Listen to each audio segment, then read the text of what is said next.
মুসলমানের সন্তানের জন্মের পরে ডান কানে আজান বাম কানে ইকামত যত সময় দিলে ওরে আর নাস্তিক বানাইতে পারবে না, পারবে না, পারবে না। এই জন্য মুসলমান খুব ভালো করে বুঝবেন,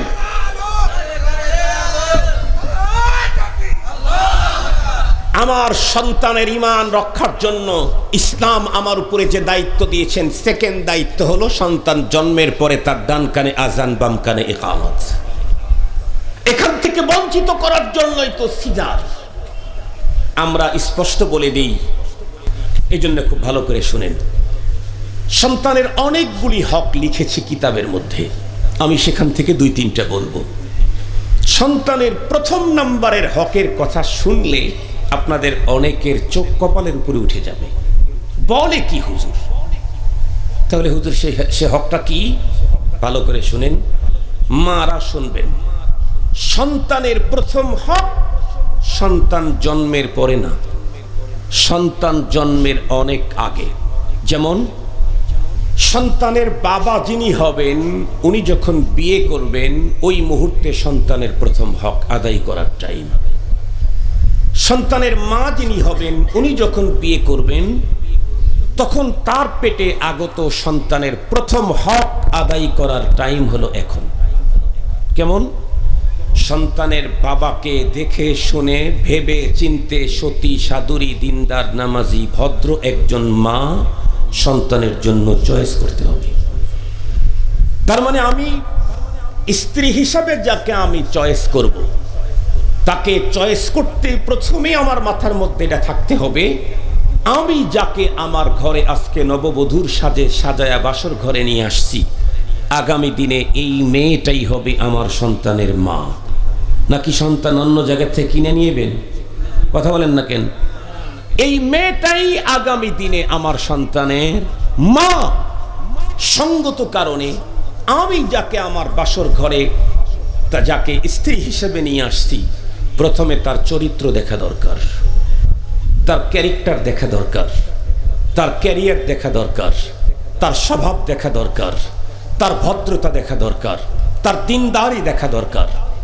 এগুলি যদি আমি না দেখি, সৌন্দর্য দেখলাম, সম্পদ দেখলাম, ফ্যামিলি স্ট্যাটাস দেখলাম, এগুলি দেখে বিয়ে করলাম, কিন্তু তার চরিত্র স্বভাব আখলাক, তার ভদ্রতা সভ্যতা দিনদারি কিছুই দেখলাম না, বরং আমি যাকে বিয়ে করেছি সে পরমা সুন্দরী, অনেক বড় ডিগ্রিদারিনী, বড় ফ্যামিলির, সম্পদের কোনো অভাব নাই, মাগার তার অবস্থা হলো এই, নিজের ঘরে খাবার খেলে তার উদর ভরে না, ওই হাজার পুরুষের মাঝে দাঁড়িয়ে ফাস্টফুডের দোকানে চিপাচিপি করে খানা খেলেই তার মজা লাগে।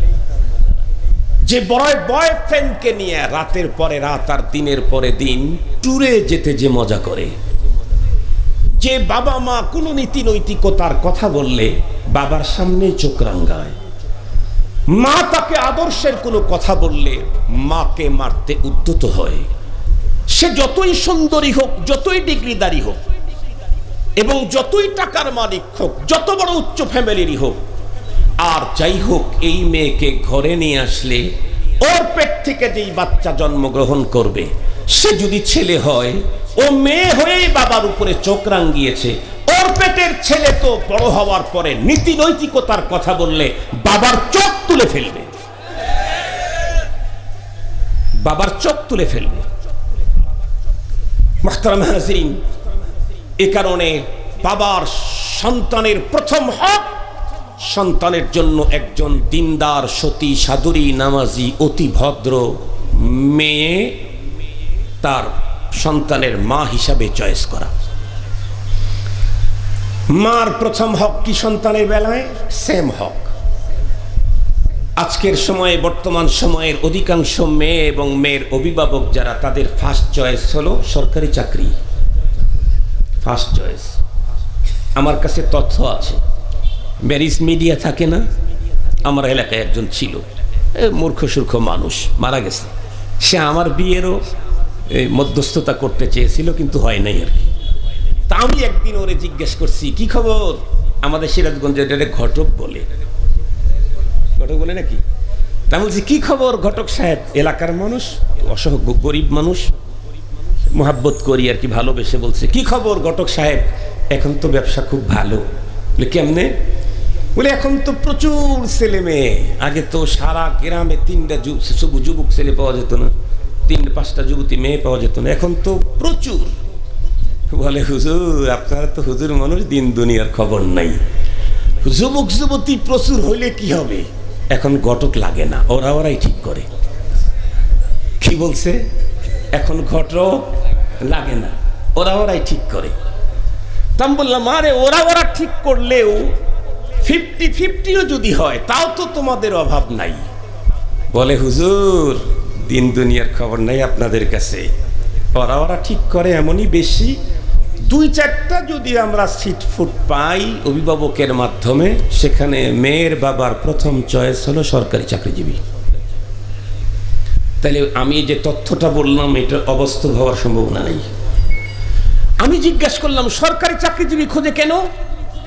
সে তখন উত্তর করে, আমি ওনাকে বললাম আমি তো জানি সরকারি চাকরির চাইতে প্রাইভেট চাকরিতে বেতন অনেক বেশি, সুবিধা বেশি। তো বলে হুজুর আমি তো আগেই বলছি দুনিয়ার অনেক খবরই জানেন না, প্রাইভেট চাকরিতে বেতন বেশি হলে কি হবে, সুবিধা বেশি হলে কি হবে, সরকারি চাকরিতে বেতন যতই কম হোক কিন্তু উপরি কামাই অনেক বেশি। উপরি কামাই বুঝেন না কি আপনারা? টেবিলের উপরের দিয়া না নিচ দিয়া? আর কথা বলেন না কেন? ওপেনে না গোপনে? ওপে, এখন এবার ওপেন।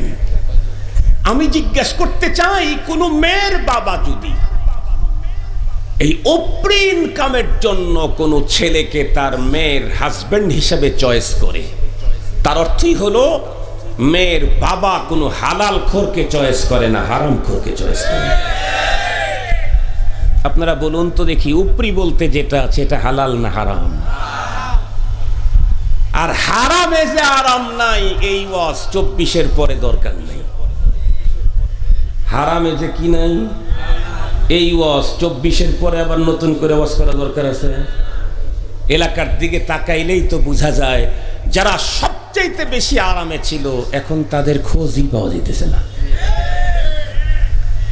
কোন দেশে আছে, কোন হালতে আছে, কাদের সাথে আছে, কাদের পাশে আছে, খোঁজই পাওয়া যাচ্ছে না। তার মানে হারামে আরাম নাই। হারামের এই যেটা দেখতেছেন এটা হলো সিম্পল। আল্লাহর কোরআন আল্লাহ বলেন وَلَنُذِيقَنَّهُمْ مِنَ الْعَذَابِ الْأَدْنَى دُونَ الْعَذَابِ الْأَكْبَرِ لَعَلَّهُمْ يَرْجِعُونَ। আল্লাহ পাক বলেন এই পৃথিবীতে অপরাধের যে শাস্তি তোমাদের উপরে আসে এটা হলো সিম্পল, এটা সিম্পল শাস্তি।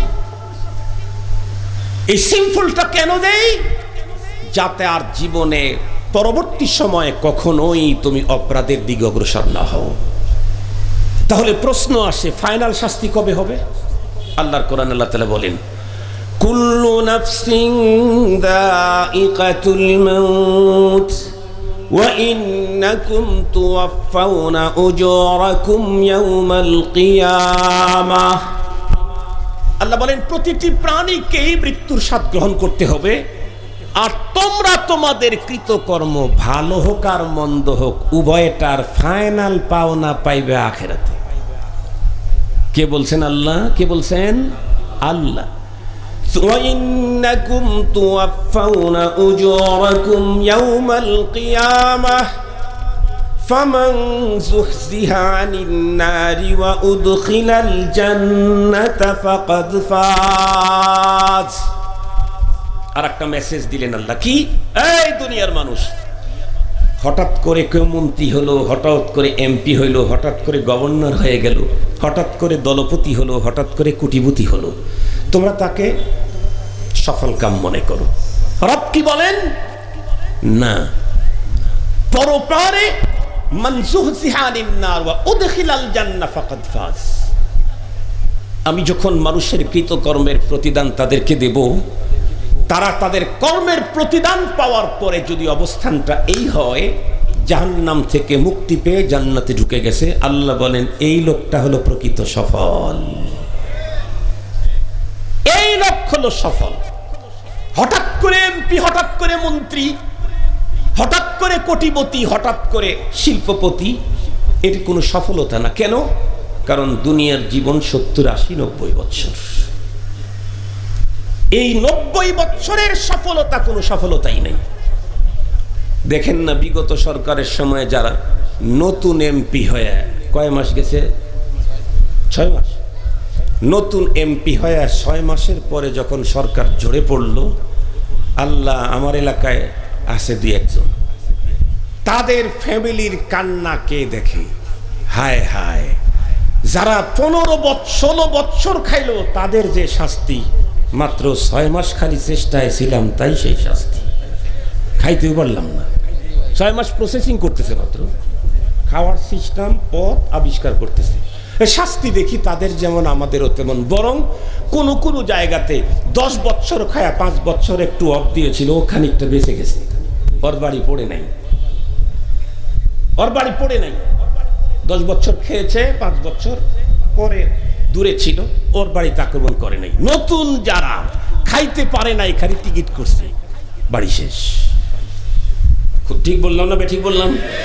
এগুলি হাসার কথা না, এখান থেকে বুঝ নেওয়ার কথা। তারা যে পথে গেছে, আমিও পথে গেলে তাদের যা আমারও তাই। এ পৃথিবী প্রতিশোধপরায়ণ, এ পৃথিবী প্রতিশোধপরায়ণ, কোন জালেমকে পৃথিবীতে ছেড়ে দেওয়ার ইতিহাস নাই। এ পৃথিবী সিরিয়াস, এ পৃথিবী সিরিয়াস। দাদা চলে যাওয়ার পরে দাদার বাড়ির মালিকানা নিয়ে আমি বসে আছি,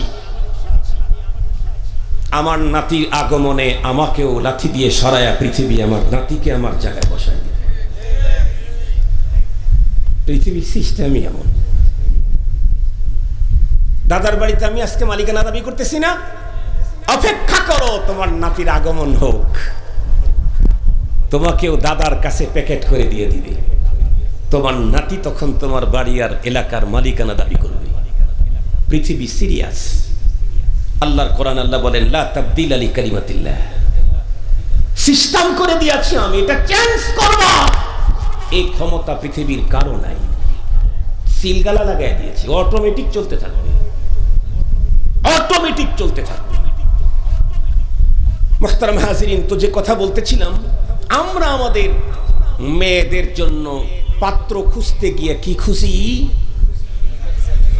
কথা বলেন না কেন? হালাল খোর না হারাম খোর? তার মানে মূল টার্গেট হলো টাকা। জিজ্ঞেস করতে চাই, টাকা পৃথিবীর কোনো মানুষকে সম্মান দিতে সক্ষম হয়েছে? টাকা পৃথিবীর কোনো মানুষকে শান্তি দিতে সক্ষম হয়েছে? এটা কি এমনি বলতেছেন না দেখে বলতেছেন, জেনে বলতেছেন, অভিজ্ঞতা থেকে বলতেছেন? পৃথিবীর ইতিহাস হলো এই, টাকা কাউকে সম্মানও দিতে পারে নাই, শান্তিও নিশ্চিত করতে পারে নাই, অথচ সেই টাকাকে টার্গেট করে আমি আমার দুনিয়া এবং আখেরাতকে জলাঞ্জলি দিচ্ছি। তাহলে আমি কয় নম্বরের পাগল? মুসলমান ভাইরা রে, আমার কথা ভালো করে বুঝবেন। পৃথিবীর প্রতিটি পিতা মাতার জিম্মায় আল্লাহ পাক রব্বুল আলামিন তাদের সন্তানের জন্য কিছু হক আল্লাহ পাক নির্ধারণ করে দিয়েছেন। তার ভিতরে প্রথম হক হলো সন্তানের প্রথম হক পিতা মাতার জিম্মায়। পিতাকে অবশ্যই দেখে শুনে সন্তানের জন্য একজন দিনদার পরহেজগার সতী সাধুরী মা নির্বাচন করতে হবে। মায়ের জিম্মাতে সন্তানের প্রথম হক হলো তাকেও দেখে শুনে দিনদার নামাজি একজন পাত্রকে নির্ধারণ করতে হবে। কারণ আমি যদি এমন একটা ছেলেকে চয়েস করলাম যেই ছেলেটার চেহারা অত্যন্ত সুন্দর, ফিটনেস বড় আকর্ষণীয় এবং ফ্যামিলি স্ট্যাটাস অনেক উন্নত, অর্থ সম্পদের কোনো অভাব নাই, ডিগ্রিরও কোনো অভাব নাই, কিন্তু চরিত্রের দিকে তাকাবার কোনো সুযোগ নাই, এই জাতীয় কোনো বন্ধুরা আমার যুবককে যদি আমি চয়েস করি, যেই যুবক ছোট্টবেলায় মামা খাওয়ার পরে বড় হওয়ার পরে এখন বাবাই খায়, চিনেন নাকি আপনারা? ছোটবেলায় তো সব যুবক বন্ধুরা আমার বাচ্চারাই মামা খায়, বড় হওয়ার পরে বন্ধুরা আমার কিছু কিছু মানুষ আবার বাবা খায়। আমি যেই যুবকটাকে চয়েস করলাম সেই যুবক যদি বাবাখোর হয় বন্ধুরা আমার, তাহলে ওকে সাথে করে নিয়ে যেই সন্তান আমার পেটের মধ্যে আসবে সেই সন্তান বাবা খাবে, দাদা খাবে, আরো কিছু পাইলে তাও খাবে। এই জন্য সন্তানের প্রথম হক পিতা এবং মাতার জিম্মায়। বাবা একজন নেককার মা খুঁজে খুঁজে বের করে নিতে হবে। মাকেও বন্ধুরা আমার দেখে শুনে বুঝে শুনে একজন দিনদার বাবাকে চয়েস করতে হবে। এখন যদি মা দিনদার হয়, বাবা দিনদার হয়, তাহলে তাদের পেট থেকে যেই সন্তান জন্ম নিবে সেই সন্তান আগামী দিনের আব্দুল কাদের জিলানী হয়ে আসবে।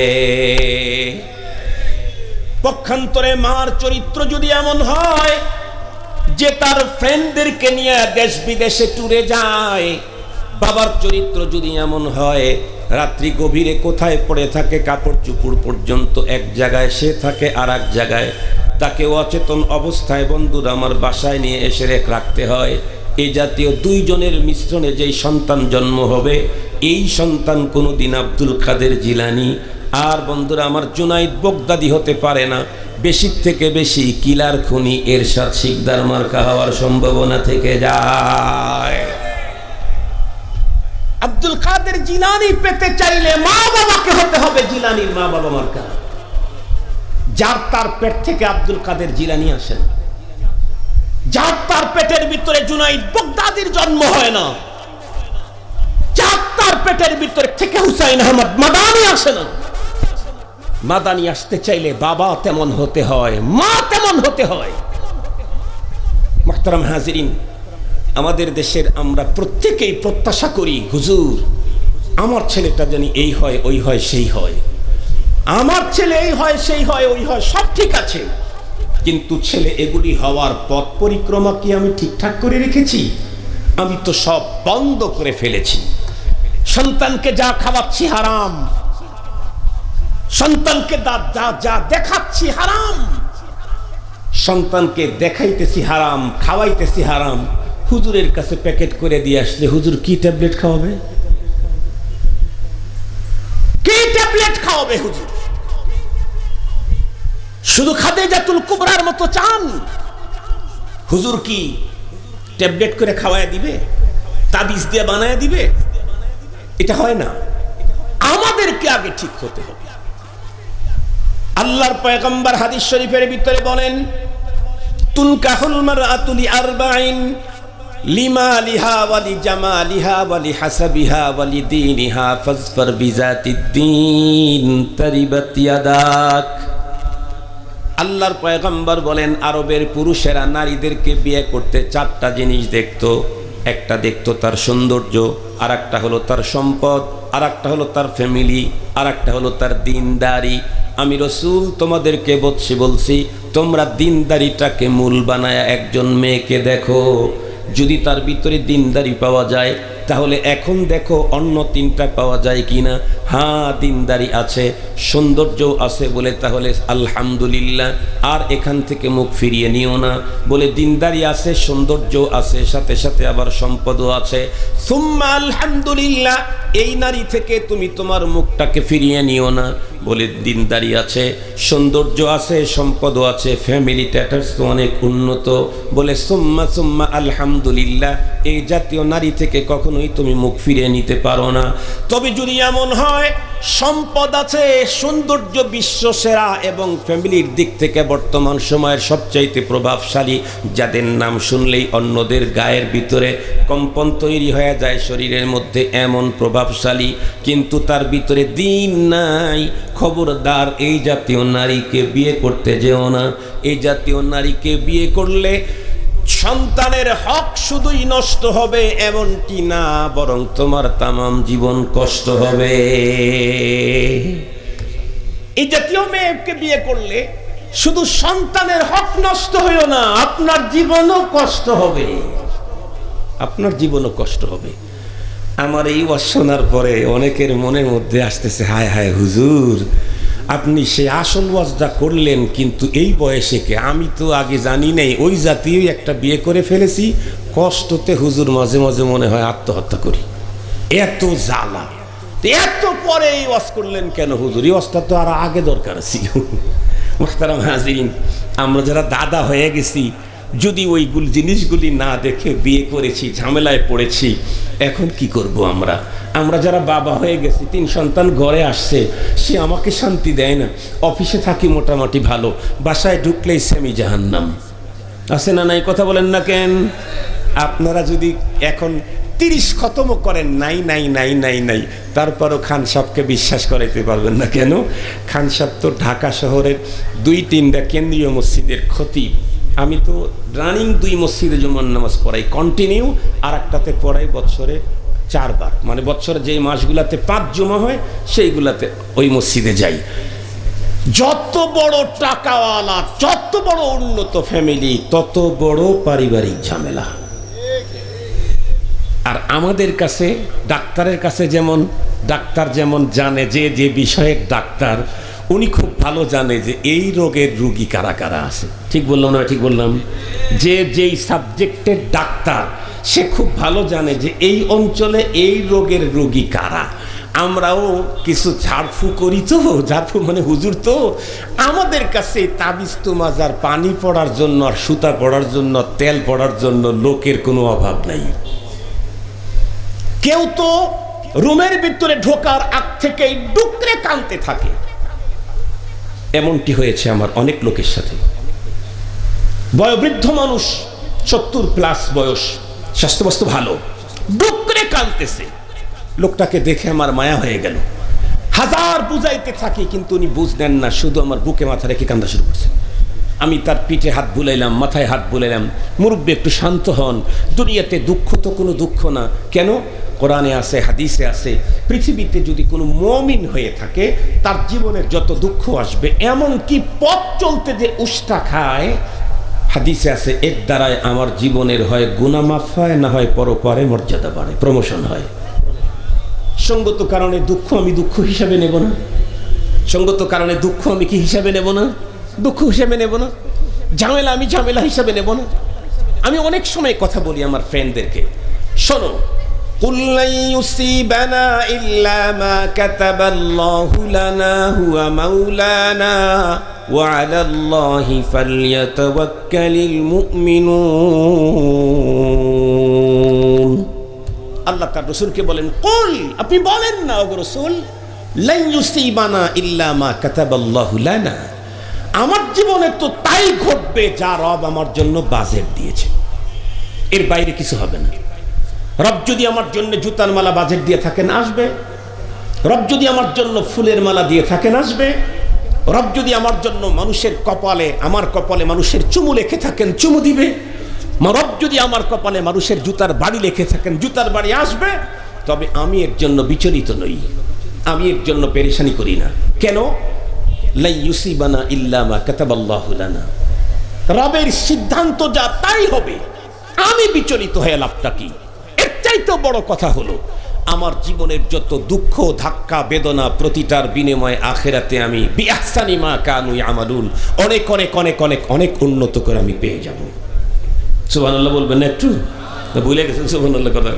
মুহতারাম হাজিরিন, তো আমি যে কথা আপনাদের খেদমতে বলতেছিলাম, ওই ভদ্রলোক এসে ডুকরে কেঁদে বললেন, তার কন্ডিশন হলো এই, বাড়ির সদস্য হলো 6 জন, গাড়ি হলো 9টা। গাড়ি কয়টা? 9টা। বাড়ির সদস্য হলো 6 জন, গাড়ি 9টা। তার মানে অফিসে যাওয়ার এক গাড়ি, কোনো মিটিংয়ে যাওয়ার জন্য আলাদা গাড়ি, বাজার করার জন্য আলাদা গাড়ি। আরেকজন বড় লোক, অনেক টাকার মালিক, 3 শিফটে তার কর্মচারীরা কাজ করে। এক শিফটের কর্মচারীর সংখ্যা 45,000। কর্মচারী বলতে শ্রমিক, কর্মচারী আলাদা তো আছেই। 45,000 শ্রমিক যার এক শিফটে কাজ করে, 3 শিফট আছে। এই লোকের ইনকাম, প্রতিদিনের টাকা পয়সা কেমন লেনদেন বুঝেন? এতটাই কষ্ট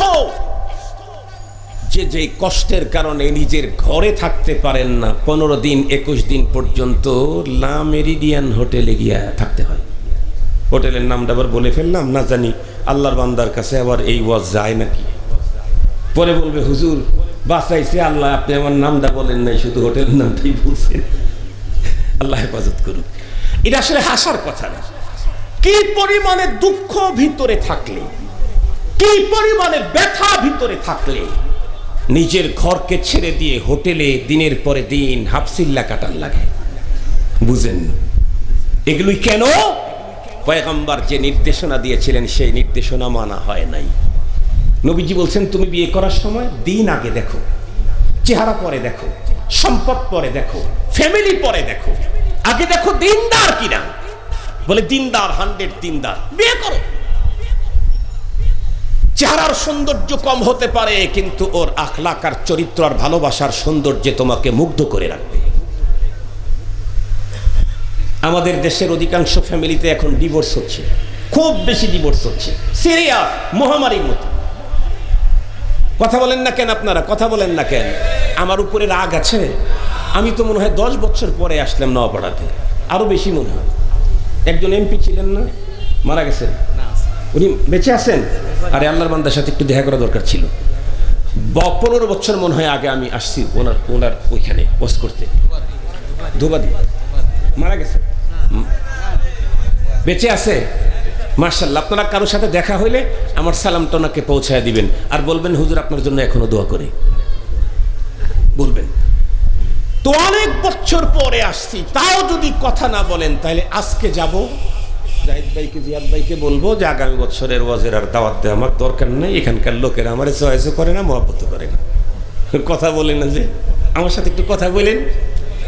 কথাগুলা কিন্তু নিবেন, আবার নিবেন। হেসে হেসে বলতেছি, তার মানে এটাকে মূল্যহীন মনে করেন না। অনেক অনেক জরুরি কথা। মুহতারাম হাজিরিন, এখন প্রচুর পরিমাণে ডিভোর্স। কেন?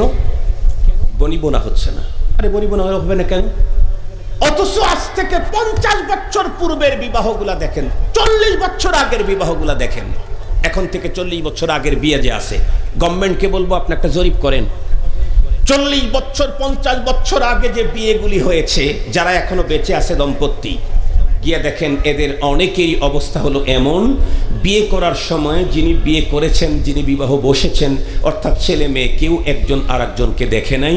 ওই দিক থেকে তার অভিভাবক, এই দিক থেকে তার অভিভাবক, এরা মিলেই সিদ্ধান্ত নিয়েছে ছেলে আর মেয়ে সেখানে কথা বলার কোনো সুযোগ নেই, সাথে সাথে মেনে নিয়েছে। কারণ তখনকার সিচুয়েশন এতটাই ভদ্র ছিল, এতটাই ভালো ছিল, এতটাই মানত তাদের বড়দেরকে, অভিভাবককে, গার্ডিয়ানকে। বাবা মা যেটা চয়েস করে নিয়ে এসে দিয়েছে, সেইটা নিয়ে 75 বছর পার হয়ে গেল, কোনোদিন রাগের কারণে বাবার বাড়িতেও যেতে হলো না। তোমরা রাস্তায় রাস্তায় আগেই চয়েস করছো, তারপরে আবার ডিভোর্স হয় কেন? বাবা তো চয়েস করে দেয় নাই, তোমরা চয়েস করছো, তারপরেও ডিভোর্স হয় কেন? নিজেরা চয়েস করার পরেও ডিভোর্স হয়, তার কারণ পয়গম্বরের নীতিমালা মানে নাই। রসুল বলেছিলেন আগে তার দিনদারি দেখো, ওরা দেখছে উপরের চামড়াটা, ওরা দেখছে উপরের টাকা, ওরা দেখেছে ফ্যামিলি, চরিত্র আর স্বভাব আচরণটা দেখে নাই। পরে যখন ঘরে নিয়ে আসছে, চামড়াটা আগেরটাই আছে, বাইরের সৌন্দর্যটা আগেরটাই আছে, ফ্যামিলিও আগেরটাই আছে, টাকাও দিন দিন বাড়তেছে কারণ চাকরি করে। কিন্তু সমস্যা কোথায়? আচরণ ভালো না। আচরণ ভালো না হওয়ার কারণে আমার তো মনে হয় একজনের ডিভোর্স সরকার গ্রহণ না করা দরকার। কারণ দুইজনের কোনো একজনই তো তুমি একজন আর একজনের আচরণ দেখো নাই, তার চরিত্র দেখো নাই, তার দিনদারি দেখো নাই। যা দেখেছো সেটা তো ঠিকই আছে, ফেরত দেওয়ার সুযোগ নাই। মুসলমান ভাইরা আমার ভালো করে বুঝবেন, তাহলে সন্তানের যেই হকগুলি আল্লাহ পাক রব্বুল আমিন পিতামাতার জিম্মায় দিয়েছেন, তার প্রথম নাম্বারের হকের কথা মনে থাকবে নাকি আপনাদের? বিয়ের পরে না বিয়ের সময়? আরো একটু বলেন, সন্তান জন্মের পরে সন্তানের প্রথম হক নাকি সন্তানের বাবা মার বিয়ের সময় সন্তানের প্রথম হক? বাবার জন্য জরুরি সে যেন একজন দিনদার মা ঠিক করে, মায়ের জন্য জরুরি সে যেন একজন দিনদার ছেলের সঙ্গে নিজের জীবনটাকে ছপে দেয়। কারণ দিনদার পুরুষ, দিনদার বাবার বন্ধুরা আমার মুসলব থেকে যেই সন্তানটা দুনিয়ার ভিতরে আসবে সে দিনদার হবে, এমনটাই স্বাভাবিক। খুব ভালো করে বুঝবেন। দ্বিতীয় নাম্বারের সন্তানের হক হলো, দ্বিতীয় নাম্বার সন্তানের হক হলো, সন্তান যখন জন্ম নেবে তখন সন্তানের ডান কানে আজান, বাম কানে ইকামতের ব্যবস্থা নিশ্চিত করা। সন্তানের ডান কানে আজান, বাম কানে ইকামত। কেন কেন? খুব ভালো করে বুঝবেন। আমাদের দেশের ভিতরে ছোট্ট শিশুদেরকে অনেকগুলি বন্ধুরা আমার টিকা সরকার নিশ্চিত করেছে, টিকাগুলি প্রতিটি সন্তানকে দিতে হয়। তার ভিতরে একটা টিকা আছে হামের টিকা। এই টিকাটা বন্ধুরা আমার সন্তান জন্মের নির্ধারিত তারিখের ভিতরেই দেওয়া লাগে। কেন? সরকার বলে, বন্ধুরা আমার স্বাস্থ্য মন্ত্রণালয় বলে, স্বাস্থ্য বন্ধুরা আমার বিভাগের লোকেরা বলে, এই টিকাটা যদি কোনো সন্তান নির্ধারিত টাইমের ভিতরে নিজের শরীরে পুশ করে নিতে পারে তাহলে মৃত্যু পর্যন্ত এই সন্তান কখনো হামে আক্রান্ত হবে না। হাম যদি কখনো সন্তানের শরীরে আক্রমণও করে বড় ধরনের কোনো ক্ষতি করতে পারবে না। এই জন্যে প্রত্যেকটি সন্তানকে নির্ধারিত টাইমের ভিতরে টিকার হাম নিশ্চিত করবার জন্য গভর্নমেন্ট এতটাই বন্ধুরা আমার কেয়ারফুল থাকে। শুধুমাত্র কেবলমাত্র হসপিটাল ভিতরে, হেলথ কমপ্লেক্সের ভিতরে শুধু টিকাদানের ব্যবস্থা করে না, বরং টিকার সপ্তাহব্যাপী বন্ধুরা আমরা নিজের চোখে দেখেছি রাস্তার মোড়ে মোড়ে মোড়ে মোড়ে অস্থায়ী ক্যাম্প করে টিকা দেওয়ার ব্যবস্থা করে। বন্ধুরা বাস স্টেশনের ভিতরে, বন্ধুরা আমার বাস স্ট্যান্ডের ভিতরে ক্যাম্প করে, যাতে একটা শিশুও গুরুত্বপূর্ণ এই টিকা থেকে নির্ধারিত টাইমে বঞ্চিত না হয়। ট্রেনের স্টেশনের ভিতরে, এমনকি বড় বড় ব্রিজের বন্ধুরা আমার টোল প্লাজার সামনে অস্থায়ী ক্যাম্প করে। কেন? এটা অত্যন্ত জরুরি। মনে রাখবেন, নির্ধারিত টাইমের ভিতরে সন্তানকে যেমন হামের টিকা দিলে মৃত্যু পর্যন্ত সন্তান হামের দ্বারাই কখনোই তার জীবনে কষ্ট হয় না।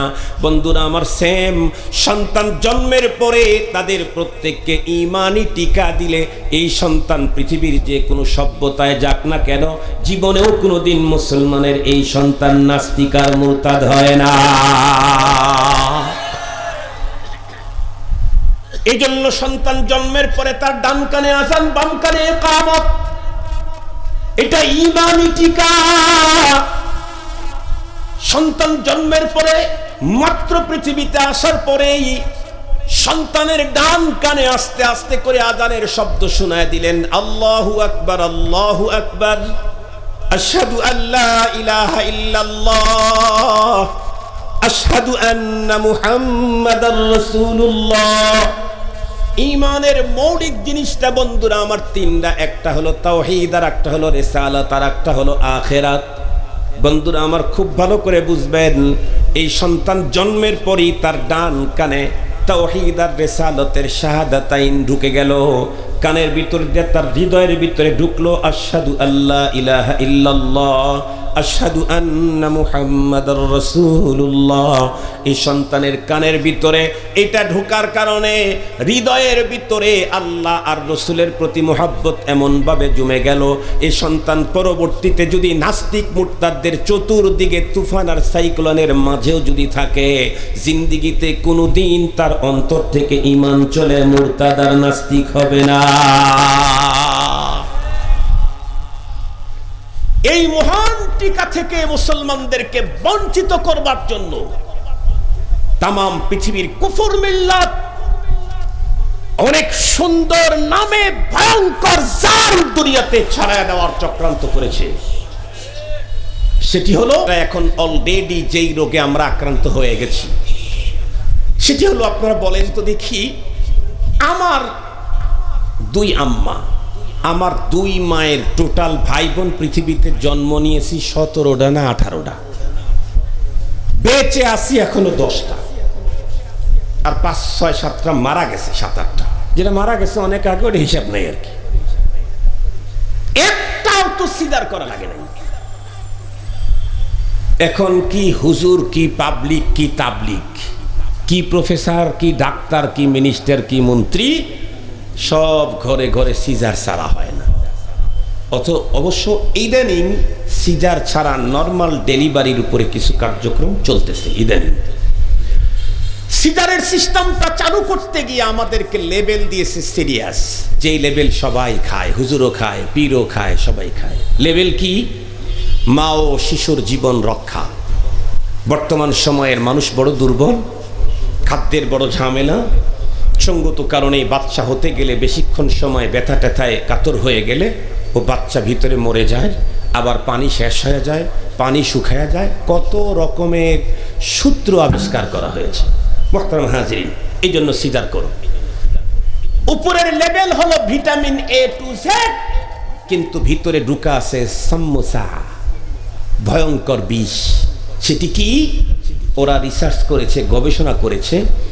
এই দেশ থেকে যখন ব্রিটিশ চলে যায় তখন ব্রিটিশকে জিজ্ঞাসা করা হয়েছিল, ক্ষমতা ছিল, চেয়ার ছিল, পাওয়ার ছিল, অস্ত্র ছিল, এরপরেও তোরা ভারত থেকে কিভাবে বিতাড়িত হলি? ওরা তখন উত্তর করেছিল, সব ছিল, কিন্তু মুসলমানদের যে চেয়ার ছিল সেই চেয়ার আমাদের নাই, আমাদের দেশেও নাই, ব্রিটেনেও নাই। কেমন? এক একজন মুসলমান বেঁচে থাকতে তার চেয়ার যত মজবুত, মরণের পরে তার নেতৃত্ব আরো মজবুত। বেঁচে থাকতে আহমদ শফি রহমাতুল্লাহ আলাইহির পক্ষে বিপক্ষে লোক ছিল, কিন্তু ইন্তেকাল করার পরে বিপক্ষের লোকেরাও চোখের পানি ছেড়ে দিয়ে কাঁধে আর ডেকে বলে, হুজুর, আজকের এই উম্মার ক্লান্তি মুহূর্তে আপনাকে বড্ড মনে পড়ে। মুহতারাম হাজিরিন, খুব ভালো করে মনে রাখবেন, হযরত শাহজালাল রহমাতুল্লাহ আলাইহি দুনিয়া থেকে বিদায় নিয়েছেন। সুবহানাল্লাহ, টাইম তো পার হয়ে গেছে। হ্যাঁ, 11:30 বাজে, 11:30 বাজে। হ্যাঁ, 11টা বাজে। আচ্ছা, ঠিক আছে। মুহতারাম হাজিরিন, শেষ হয় নাই সময়, আমি 50-এ শুরু করছি, তার মানে 6 মিনিট আছে। আলহামদুলিল্লাহ, মানে আমার ওয়াজের এই নেশা বলো 1 ঘন্টা।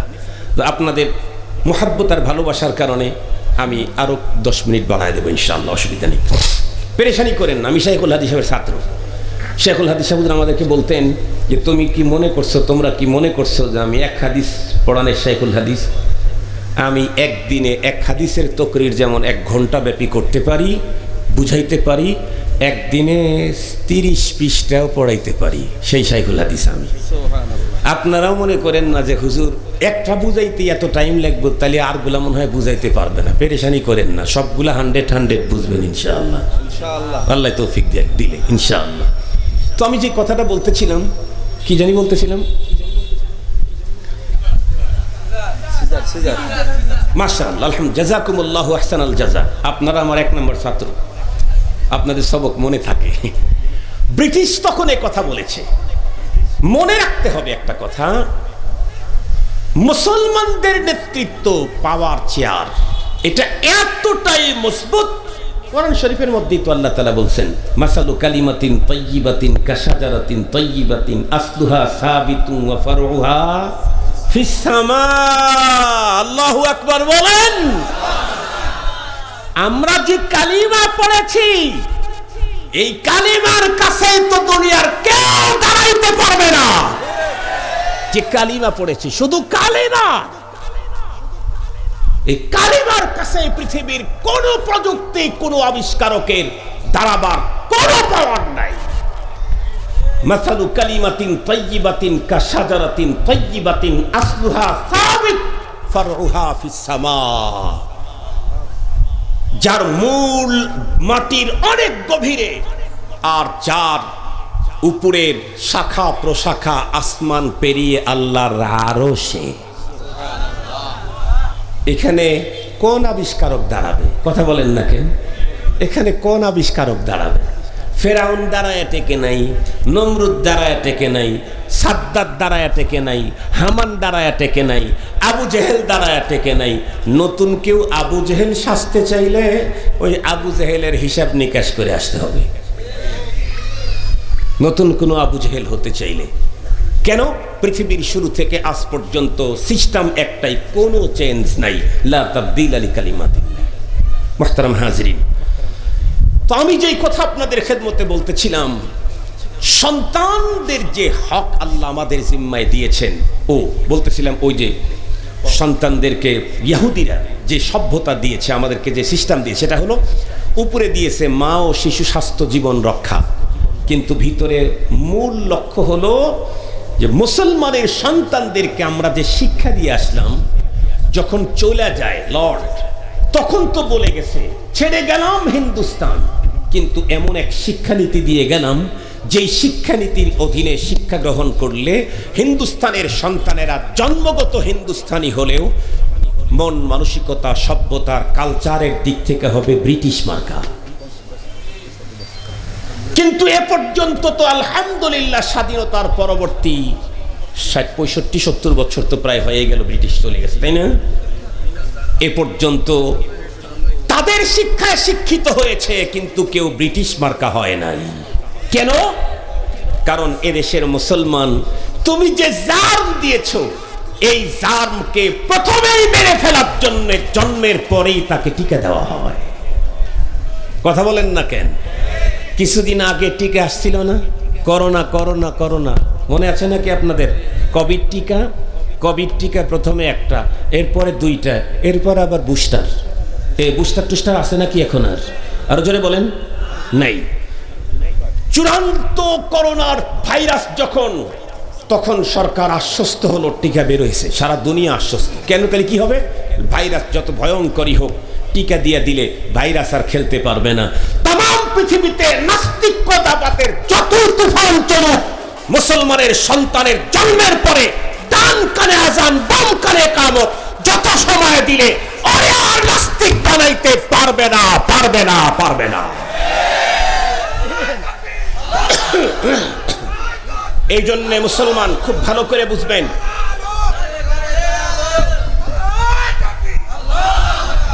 আমার সন্তানের ঈমান রক্ষার জন্য ইসলাম আমার উপরে যে দায়িত্ব দিয়েছেন, সেকেন্ড দায়িত্ব হলো সন্তান জন্মের পরে তার ডান কানে আজান, বাম কানে ইকামত। এখান থেকে বঞ্চিত করার জন্যই তো সিজার। আমরা স্পষ্ট বলে দিই, কারো যদি প্রয়োজন হয় সিজার করার, করবেন, কোনো সমস্যা নেই শরীয়তে, তবে চেষ্টা করবেন মেয়ে ডাক্তার দিয়ে করানোর জন্য। আলহামদুলিল্লাহ বাংলাদেশে কিছু কিছু হসপিটাল অত্যন্ত সুন্দর, অত্যন্ত সুন্দর। মোহতারাম হাজিরিন, কিন্তু তার আগে হাসপাতাল কর্তৃপক্ষের সাথে মিট করে নিতে হবে। বাচ্চাটাকে বের করার পরে একেবারে জরুরি কাজ যখন শেষ হবে, সাথে সাথে আমাদের কাছে নিয়ে আসবেন। বলে কি? বলে আমরা একটা টিকা দেব। হায় হায়, ডাক্তার আমরা টিকা দিবেন আপনারা? না, আমাদের টিকায় কিছু ব্যবহার হবে না, শব্দ টিকা দেব। কি টিকা? শব্দ টিকা। আমার কিছুদিন আগে এক নাত নিয়ে আসছে, আমি ওর ডান কানে আজান, বাম কানে ইকামত দিলাম।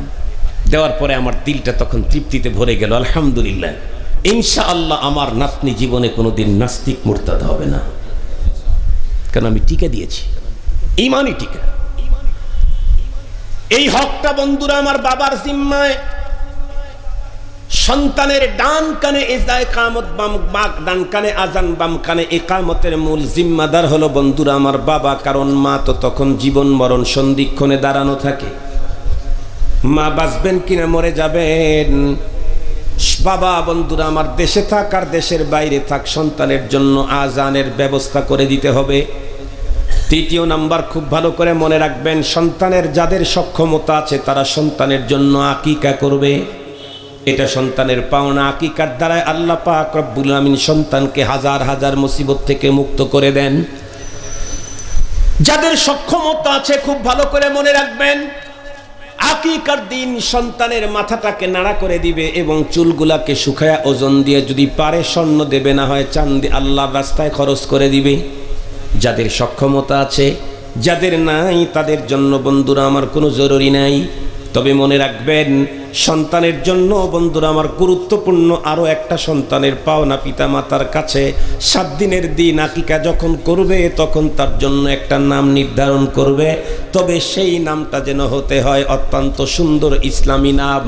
আল্লাহর হাবিব বলেন, মান গুলিদা লাহু ওয়ালাদুন ফালইউহসিন ইসমাহু ওয়া আদাবাহু ফাইদা বালাগা ফালইউযাব্বিজহু ফাইন বালাগা ওয়া লাম ইউযাব্বিজহু ফাআসাবা ইসমান ফাইন্নামা ইসমুহু আলা আবি। সন্তান পিতামাতার কাছে সুন্দর একটা নাম পাওনাদার পায় দুঃখের সাথে বলতে হয় বর্তমান সময়েও আলহামদুলিল্লাহ পিতামাতারা অনেক বেশি অ্যালার্ট, অনেক বেশি সজাগ, আগের তুলনায় অনেক বেশি সজাগ। অনেকেই তো বিয়ের আগেই সন্তানের নাম খাতার মধ্যে লিখে রাখছে, কিন্তু ঝামেলা হলো দুইটা। একটা হলো বিয়ের আগেই চিন্তা করছে দুটি সন্তানের অধিক নয়, একটি হলে ভালো হয়। দুটি সন্তানের অধিক নয়, একটি হলে। স্লোগান হলো ইসলামের দুশমনদের শিখানো স্লোগান, কালিমাতু হক্কিন উরিদা বিহাল বাতিল। শব্দ সুন্দর, কিন্তু ভিতরের মর্মের ভিতরে আছে ভয়ঙ্কর বিষ ঢুকানো। পৃথিবীতে মুসলমানের সংখ্যা বাড়লেই ওদের কলিজায় আগুন লেগে যায়, ওদের কলিজায় আগুন লাগে। আমরা দুটি সন্তানের অধিক নয়, একটি হলে ভালো হয়, এই স্লোগান আমরা মানি না। কেউ যদি আমাদেরকে জোর করে খাওয়াইতে চায়, বলবো আপনি মূর্খতার জগতের রাজা। বলুন, ছোট্ট একটা কথা বলি, তামাম রাষ্ট্র পরে দেখেন। আমার এলাকাতে দুইটা ফ্যামিলি আছে, একটা ফ্যামিলিতে 10 ভাই। তারা অনেকে হয়তো চিনতেও পারেন, ডক্টর ইসহাক সাহেব রহমতুল্লাহ আলাই ঢাকা ইউনিভার্সিটির ইসলামিক স্টাডিজের চেয়ারম্যান ছিলেন। ওনার 10 ছেলে, 10টা সাবজেক্টের প্রধান।